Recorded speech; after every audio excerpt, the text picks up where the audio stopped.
और जो मैंने उपाय बताए हैं प्लीज़ आप उन उपायों को ज़रूर करके देखिए। इसमें से कुछ अगर आप फूल बांध के अपने लॉकर में रखेंगे तो आपको क्या हानि है। दूसरा, अगर आप पैसे में हल्दी पाउडर स्प्रिंकल करके रोल बना के अपने लॉकर में रखेंगे तो आपको क्या हानि है। आप करके देखिए ये उपाय, इससे आपको हानि तो नहीं होगा, जो लाभ होगा वो फिर कमेंट करके बताएंगे। नवरात्रि में 9 दिन माता रानी को बताशे और इलायची का भोग लगाते हैं और ऐसा मानते हैं कि इससे हमारे घर में धन, सुख और समृद्धि आती है। क्या आपको पता है इलायची और बताशे का भोग माता रानी को क्यों लगाते हैं?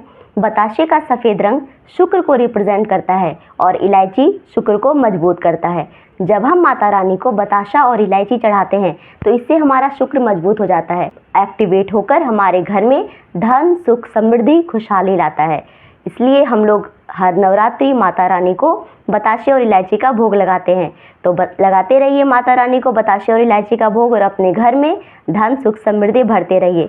हेलो एवरीवन, मैं पूजा झा आप सबका अपने चैनल बी ब्लेस्ड एस्ट्रो में बहुत स्वागत करती हूँ। सबको नवरात्रि की ढेर सारी शुभकामनाएं। माता रानी आप सब पर अपनी असीम कृपा दृष्टि बनाए रखे, आपका घर धन धान्य खुशियों से भर जाए। कल की वीडियो में मैंने आपको बताया था कि सर्वपितृ अमावस्या के बाद कैसे अपने घर को साफ शुद्ध करके माता रानी के आगमन के लिए तैयार कर लेना है। और 3 अक्टूबर को सुबह सिंदूर और काजल के टीके लगाकर अपने घर को जगाकर आम और तोरण के पत्ते का उपाय करने को, व्रत के दिन क्या करना है क्या नहीं करना है। अगर आपने दुर्गा माँ की फ़ोटो खरीदी है तो उस फोटो में विशेषकर क्या ज़रूर देख लेना है कि जिससे हम सही तरीके से पूजा कर सकें।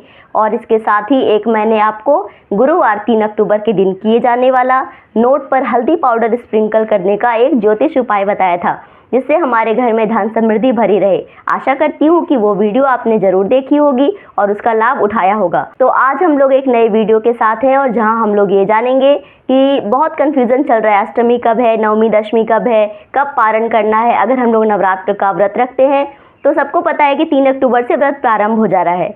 और पारण कब करना है? देखिए, दुर्गा पूजा उदया तिथि के हिसाब से मनाई जाती है। जिस तिथि में सूर्योदय होता है उसी तिथि का दिन मान्य होता है। तो इस वर्ष 2024 में 10 अक्टूबर को हम लोग सप्तमी का व्रत रखेंगे। तो सप्तमी को हम बहुत सारे लोग अरवा खाते हैं, नमक नहीं खाते हैं, क्योंकि वो अष्टमी का व्रत रखते हैं।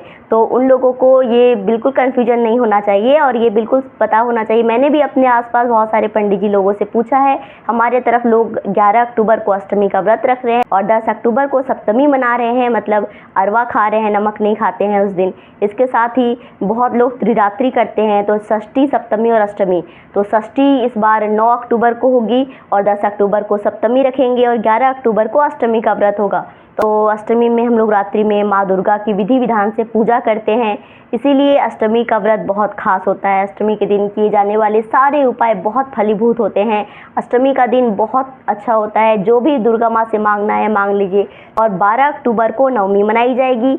12 अक्टूबर के 5:42 में ही नवमी खत्म हो जा रही है, तो दशमी भी 12 अक्टूबर को ही होगी। तो कन्या पूजन हम लोग 12 अक्टूबर को करेंगे। तो इस तरह से आपको ये पता चल गया कि आप चाहे त्रिरात्रि कर रहे हो, चाहे आप 2 दिवसीय कर रहे हो। तो पहला जो आपने प्रतिपदा के दिन पहला व्रत रखा था, अब आप अष्टमी को यानी कि 11 अक्टूबर को व्रत रखेंगे। खोइछा माँ को किस दिन देना है, कन्या पूजन किस दिन कराना है, ये सारा कन्फ्यूज़न क्लियर हो गया। तो अब इसके बाद हम लोग बात करेंगे कि व्रत के दिन यानी कि 3 अक्टूबर को क्या विशेष करें। तो आप इस दिन सुबह उठकर सबसे पहले अपने घर के मंदिर की साफ़ सफाई करके जहाँ पे आपको चौकी लगाना है आप वहाँ पे तैयार कर लीजिए। लेकिन आप चौकी जो लगाएंगे तो आप जो जिस जगह बैठ रहे हैं तो आपका जो फेस होगा वो या तो उत्तर की तरफ होगा या तो पूर्व की तरफ होगा। तो आप इसका ध्यान रख लीजिएगा। और इसके साथ ही अगर आप दिया जलाएंगे, चाहे वो अखंड ज्योत हो चाहे वो नॉर्मल दिया हो, तो वो आप जैसे बैठेंगे तो आपके दाहिने तरफ ही आप दिया को रखिएगा। और अगर कलश रख रहे हैं तो आप अपने बाईं ओर कलश को रखेंगे और प्रसाद बीच में रखेंगे। पंचामृत का भोग लगाना नहीं भूलेंगे। भोग हो और प्रसाद हो, दोनों में ही तुलसी पत्ता डालना अनिवार्य है, इसको हम नहीं भूल सकते। और जब हम भोग अर्पित कर रहे हैं तो हमको जल लेके उसके चारों ओर घुमाना है अपने हाथों को। ऐसा मानते हैं कि इसे माता रानी भोग स्वीकार करती है। और अगर आप आरती भी कर रहे हैं तो आरती दिखाने के बाद आरती में दिया में सिंदूर जरूर टच करा दीजिएगा, थोड़ा सा साइड में कहीं पर भी। वैसे तो लोग नवरात्रि के 9 दिन में 9 तरह के कपड़े पहनते हैं, लेकिन हम लोग ज़रूरी नहीं है कि 9 तरह के कपड़े ही पहने। हम कोई लाल या पीली नई कलर की ड्रेस, नई कलर की साड़ी रख सकते हैं और उसी को पहन के 9 दिन पूजा कर सकते हैं। आप पूजा कर लीजिए, फिर उसको बाद में फिर से पानी से धो के सूखने दे दीजिए और नेक्स्ट डे आप उसको वापस से पहन सकते हैं। और शाम की पूजा के लिए कोई हल्की ड्रेस, कोई नाइटी, गाउन, इस टाइप का कोई एक ड्रेस रख लीजिए, चुन्नी लगा के आप शाम के समय से पूजा कर सकते हैं, इसमें कोई दोष नहीं है। और इसके बाद अपनी बात करें तो आप जो भी नियम पहली पूजा से स्टार्ट करेंगे, आपको नवरात्रि के 9 दिन उसी नियम को फॉलो करना होगा। अगर आप पहली पूजा के दिन एक बार फलाहार करते हैं तो आपको नवरात्रि के 9 दिन एक बार ही फलाहार करना है। इसीलिए कोशिश कीजिएगा, कितने भी बिजी हो जाए, कितनी भी कहीं बाहर जाना हो, कोई भी मुश्किल पड़ गई हो, पर थोड़ा सा कुछ ना कुछ ज़रूर खा लें जिससे आपका नियम बन जाए और आप नवरात्रि के 9 दिन दोनों टाइम फलाहार कर सके। और माता रानी को मखाने की खीर ज़रूर चढ़ाएं और उसमें इलायची डाल दें, इससे हमारे घर में धन सुख समृद्धि बढ़ती है। मखाने की खीर नवरात्रि में माता का पसंदीदा भोग होता है, इसलिए कहते हैं, हमारी तरफ तो कहते हैं कि मखाना चढ़ा दिया अब भर देगी माता रानी भंडार। तो आप देखिए आपकी तरफ क्या कहावत है, लेकिन मखाने का नवरात्रि में विशेष महत्व होता है। अब बात करते हैं कि माता रानी को भोग कितनी बार लगाते हैं। हम लोग पूजा 2 बार करते हैं, एक बार पूजा सुबह करते हैं और एक बार पूजा संध्या काल के समय करते हैं। तो जब सुबह पूजा करते हैं तो उस समय हम लोग थोड़ा वृतांत, थोड़ा बड़ा बृहद टाइप का पूजा करते हैं। दुर्गा सप्तशती का पाठ पढ़ते हैं, धूप दीप आरती नवेद्य पंचामृत का भोग बनाते हैं। पंचामृत का भोग जरूर बनाइएगा, मैंने पिछले वीडियो में भी बोला था और इस वीडियो में भी बोल रही हूँ।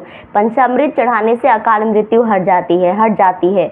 पूरा परिवार आपका स्वस्थ दीर्घायु निरोग रहेगा। तो कोशिश कीजिएगा कि पंचामृत का भोग जरूर बनाएं और माता रानी को जरूर से जरूर अर्पित करें। और कच्चा दूध से ही पंचामृत बनता है, इसका भी ध्यान रखिएगा। तो इसके बाद आप और जो माला आप चढ़ाएंगे, मार्केट में भी माला मिलती है, पर कोशिश कीजिएगा कि लाल जो गुड़हल के फूल होते हैं, अगर आप उसकी माला और गुलाब के फूल की माला अगर आप माता रानी को अर्पित कर सकते हैं तो ये बहुत अच्छी बात होगी। आप पूजा से पहले चाय पानी नहीं पी सकते हैं, इसका भी ध्यान रखिएगा। तो आप जल्दी से जल्दी पूजा कर लीजिए, उसके बाद चाय पानी पीजिए। और शाम की पूजा जब संध्या काल होता है, जब दिया दिखाने का टाइम होता है, उस समय हम लोग शाम की पूजा करते हैं।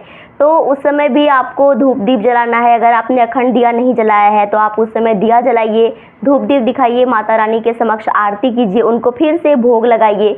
और इसके बाद सबसे ज़रूरी बात है कि आपको हर दिन 5 लोकगीत, जो दुर्गा माँ के गीत होते हैं, यूट्यूब में भरे पड़े हैं, आप सर्च कर सकते हैं। वैसे आपको 5 गीत कम से कम ज़रूर गाने होते हैं। ऐसा हमारे तरफ ऐसा करते हैं, अगर आपके तरफ भी करते होंगे तो आप देख लीजिएगा, पर हमारी तरफ ऐसा करते हैं, ये बहुत अच्छा माना जाता है। और इसके बाद ही बात करते हैं माता रानी को सुहाग कैसे दें। तो मैंने आपको बार बार ही बताया है कि आप माता रानी के लिए इतना बड़ा नवरात्र का व्रत आप करने जा रही हैं, आप अपने किए से ही माता रानी को सिंदूर पहनाएं। 9 दिन आप उसको पहनाएंगे। आप एक नवरात्रि करके तो देखिए, पति पत्नी का आपस में जो भी मन मुटाव है, अगर आपको घर में मान सम्मान इज्जत नहीं मिल रहा है, आपको ऐसा लग रहा है कि आप दूसरों के लिए बहुत कुछ कर रहे हैं पर लोगों को उसकी फीलिंग्स की कदर नहीं है, आप एक बार अपने किए से माता रानी को 9 दिन सिंदूर पहनाइए और खुद पहनिए। इसके बाद देखिएगा कि आपकी वैल्यू कैसे बढ़ जाती है। और अब बात करते हैं आज के एक विशेष उपाय के बारे में। ये आपको नवरात्रि के किसी भी शुक्रवार को करना है। इस पूरे नवरात्रि में 2 शुक्रवार हो रही है। एक शुक्रवार आपको 4 अक्टूबर को ही मिलेगी, जो कि माता ब्रह्मचारिणी की पूजा है, और दूसरा शुक्रवार आपको अष्टमी के दिन मिलता है 11 अक्टूबर को, जो कि बेहद अच्छा संजोग है। तो आपको क्या करना है, आपको एक कमल का फूल लेना है या गुलाब का फूल लेना है, दोनों में जो मिले पहले प्रेफरेंस दीजिएगा कमल का फूल। अगर वो मिल रहा है तो फिर बहुत अच्छी बात है। तो उस कमल के फूल को लाना है और उसको अपने हाथों में ऐसे रखकर एक अफर्मेशन टाइप की देनी है कि ये फूल मैं माता रानी को चढ़ा रही हूँ और इस फूल में माता रानी ने अपना आशीर्वाद भर दिया, इसकी वजह से मेरा परिवार सुखी समृद्ध है, खुशहाल है, मेरे घर में पैसा भरा हुआ है, दुख दरिद्रता बीमारी सब खत्म हो गई है, सुख समृद्धि बढ़ती ही जा रही है। ऐसा अफर्मेशन लेकर आप उस फूल को माता रानी के चरणों में चढ़ा दीजिए और रात भर उसको उधर ही छोड़ दीजिए। माता रानी उसमें अपना आशीर्वाद भर देगी, वह पूरा चार्ज हो जाएगा। और सुबह उस फूल को लेकर एक लाल कपड़े में उसको अच्छे से 3 गांठ लगा के बांध दें और अपने घर के लॉकर में उसको रख लें। आपके घर में धन समृद्धि खुशहाली भर जाएगी, आपके अपने रिश्ते सब सुधर जाएंगे, आपको बहुत अच्छा फील होगा। आप एक नवरात्रि ऐसा करके देखिए। तो इस तरह आज के वीडियो में हम लोगों ने ये जाना कि 3 अक्टूबर को जो हम लोग व्रत रखेंगे तो उस दिन हम लोगों को सुबह उठ के नहा धो के स्वच्छ हो जाना है, और हम जो वस्त्र पहनेंगे या तो वो बिल्कुल धुले शुद्ध साफ होने चाहिए, या तो हम कोई न्यू कोरा वस्त्र ले सकते हैं। कोरी साड़ी ही ले, नाक से सिंदूर पहने, पूरा 16 श्रृंगार करें। माता रानी को भी श्रृंगार की सामान चढ़ाएं। अपने पूजा में इत्र को ज़रूर से ज़रूर शामिल करें, और उस इत्र को अपने भी हाथों में, अपने भी कपड़े में कहीं पर भी थोड़ा सा ज़रूर से ज़रूर लगा लें। और इसके बाद माता रानी के प्रसाद में तुलसी पत्र डालना बिल्कुल भी ना भूलें। सुबह शाम आप जब भी चढ़ा रहे हैं, पंचामृत है जो भी है, आपको तुलसी पत्ता डालना ही है। अब आप अगर व्रत कर रहे हैं तो आप फलाहार करेंगे, तो आपको, हमारे तरफ तो 2 बार फलाहार करते हैं, आप भी 2 बार फलाहार कर सकते हैं। दोनों ही बार फलाहार में आपको सबसे पहले अपने खाने में से थोड़ा सा, जो भी आपके थाली में है, केला है, सेब है, जो भी आपके थाली में है, उसमें से आप थोड़ा थोड़ा छोटा छोटा उसका टुकड़ा निकाल देंगे, और एक कटोरी या प्लेट आप बना लीजिए जिसको हर दिन रखेंगे, और उसी में उस प्रसाद को निकाल के रख देंगे। और उसके बाद जल लेकर उसके भी चारों ओर घुमा देना है, और जब आप माता रानी को भी भोग लगा रहे हैं, तुलसी पत्ता डालने के बाद जल लेके उसके चारों ओर घुमा देना है। ऐसा मानते हैं कि इसके बाद ही माता रानी भोग स्वीकार करती है। और आरती भी आप जब दिखाएंगे, या दिया है तो दिया, पूजा हो गया तो दिया में, आरती में सिंदूर टच जरूर करा दीजिएगा। और आरती जब दिखा लिया, आप लोगों ने आरती गा लिया, तो आरती के बाद भी आरती के चारों ओर जल ऐसे घुमाना है, शीतल करना होता है आरती को। इसके बाद हम लोग माता रानी को आरती लगाते हैं, फिर खुद आरती लेते हैं। तो ये छोटी छोटी नियम है, छोटी छोटी सावधानियां हैं, हम लोग करके अपने व्रत को, जब हम लोगों ने इतने अच्छे से व्रत रखा है तो हम इसको और अच्छा बना सकते हैं, छोटी छोटी बातों को ध्यान में रखकर। और इसके साथ ही आप जो फलाहार कर रहे थे, तो जो भी आपने पार्ट्स उसमें निकाल लिया था, टुकड़ा, अपने प्रसाद का जो टुकड़ा निकाल के रखा था, उसको आप अपने घर, अपने बेटे को दीजिए। अगर आपके घर में आपका बेटा अभी नहीं है, कहीं बाहर चला गया है, या आपके बच्चे अभी नहीं हुए हैं, तो आप अपने परिवार के किसी भी सदस्य को दे सकते हैं, वो भी महाप्रसाद माना जाएगा। बस आपको नहीं खाना है, इस बात का आप ध्यान रखिएगा। हमारे तरफ तो लोग पहली पूजा को भी एक कन्या बुला के खिलाते हैं। कन्या को दुर्गा माँ का ही रूप मानते हैं। तो जो छोटी छोटी 2 से 10 साल की उम्र की जो लड़कियां होती है, और ध्यान रखिएगा 2 साल से कम उम्र की कन्या को हम लोग कन्या भोजन नहीं कराते हैं। उसमें दोष ही लगता है, क्योंकि वो तो नहीं खा पा रही है ना, आपको लग रहा है कि आपने नियम कर दिया, तो नहीं, ऐसा नहीं माना जाएगा। तो आप 2 से 10 साल के एज की कन्या को ही बुला के कन्या भोजन करा सकते हैं। और आप पहले दिन भी पंडित जी को ब्राह्मण भोजन भी करा सकते हैं, किसी एक कन्या को बुला के कन्या भोजन कराइए। और अगर आपके घर में आपका कोई भांजा या भांजी वो भी हैं, जैसे आपकी बहन या भाई का बेटा, तो आप उनको भी बिठाकर खाना खिलाइए, बहुत शुभ होता है, बहुत अच्छा मानते हैं हम लोग इसको। तो ये थी मेरे तरफ से नवरात्र की एक और छोटी सी जानकारी। आशा करती हूँ कि आपको सब समझ में आ गई होगी, और अगर आपको मेरी ये वीडियो अच्छी लगी तो मेरे चैनल को सब्सक्राइब और वीडियो को लाइक ज़रूर कीजिएगा। Thank you so much for watching. Stay tune for more videos. Do like, share and subscribe. Thank you.